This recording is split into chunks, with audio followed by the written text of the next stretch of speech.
A popular brand of surgical mesh used to repair hernias has been found to cause dangerous problems in patients that have it implanted in their bodies. You know what's so crazy about this story? This has been going on for so long. Johnson & Johnson, for example, knew that the material that was being used in mesh hernia material would cause a whole host of problems. First of all, it would migrate through the body. It would break away, and these pieces of mesh would migrate through the body. Second of all, it would not allow the site to even heal. The infections are overwhelming. The long-term problems and pain are overwhelming. The reason they know this is because 4 other companies had been making the same thing, and 4 other companies had been sued for the same thing, and that took place years ago. But Johnson & Johnson, just like Johnson & Johnson always does, says, well, we're going to do it anyway. It's just like, the baby powder case. A friend of mine just hit him for $4 billion in 22 cases of cancer. Johnson & Johnson always focuses on the bottom line, always to the detriment of consumers. Take it from here. I've actually, full disclosure, I've handled these cases. I know a lot about them. I know why the material is causing such danger, but go ahead and talk about that. We know Johnson & Johnson, through their little subsidiary Ethicon, developed these polypropylene meshes, which, as you said, other people had already had on the market. Johnson & Johnson wanted in on it because they saw that, hey, everybody else is making a ton of money. We need to develop a polypropylene mesh, even though we know they're getting sued. Don't worry, we're going to make more money than they'll take from us in the courts. So they make it, and sure enough, it causes migration. It causes adhesion, where it either basically becomes a part of the organ, or it makes organs fuse together if they're touching with this mesh. It causes massive infections and horrid inflammation because of the chemicals in this polypropylene actually hinder the healing process. It makes it harder for the hernia to heal. And of course, doctors, anytime something like this comes out, unfortunately, these drug reps go out, they say, hey, we know you've been using these old meshes that have been perfectly fine, but here's something new. It's lighter, it's more flexible, it's going to make your patients feel so much better. So use our mesh instead of the old things that have worked for so long. Let me put this in perspective for you, okay? You're in a business, and 5-6 years before, there are hundreds and hundreds of cases saying that this thing that you're about to put on the market will cause bad human injury. Now, for example, if you can imagine, these were actually used for there's a vaginal mesh program. Now, we're talking about hernia mesh, which is the same material. It caused such injury inside a woman's vagina and the whole area around anywhere it touched. It caused these adhesions. It caused pain that was so bad that women had to basically have hysterectomies. I mean, radical hysterectomies, because the pain was so bad. As you said, the mesh would merge with other tissue. It would merge with other organs, and women died from this.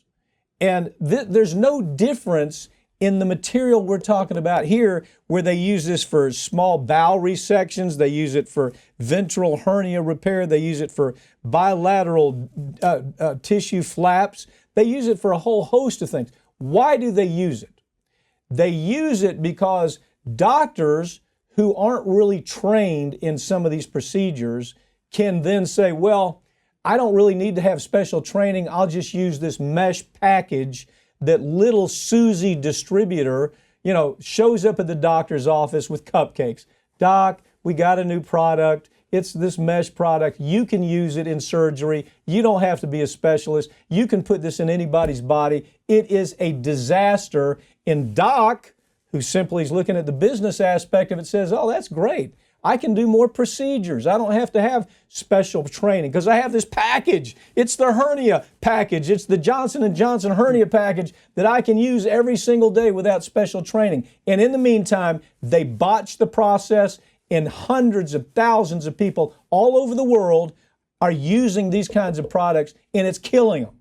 and Johnson & Johnson says, that's okay, we can still turn a profit. Well, here's a really good analogy, for what you just said. It's basically the difference between going and hiring a master craftsman to make you a desk, or going and buying a pre-boxed packaged desk with pieces 1, 2, 3, 4, 5 that comes with the instructions on how to put it together. You're going to get a lesser quality product, but it's cheaper and faster. And that's what these mesh kits are. It is a step-by-step, paint by the numbers. Every hernia is the same, so don't worry about it if you've never done one before. The instructions are basically on the back of the box. Right. Whereas in the past, you would have a skilled surgeon go in. They wouldn't have to use these. They would, get in there, repair the tissue. It would take a little bit longer. They couldn't do as many surgeries in the day. But when hospitals became all about profits, It was turn them and burn them, get them in, get them out. Hospitals became a corporation, no longer doctor hospitals. It's no different than Exxon. It's just it's a hospital, but it's a corporate hospital. Look, if you're told, listen to this, you're told, yeah, you can use this product, but you might want to know it can cause death. It can cause where it's put in. It'll cause that area to deform. It'll cause contact and migration with other organ systems that will cause failure of the organ systems. It'll induce adhesions that cause chronic and severe pain that we can't correct. But you're welcome to use it. These are the types of things the patient doesn't know because the patient trusts the doctor.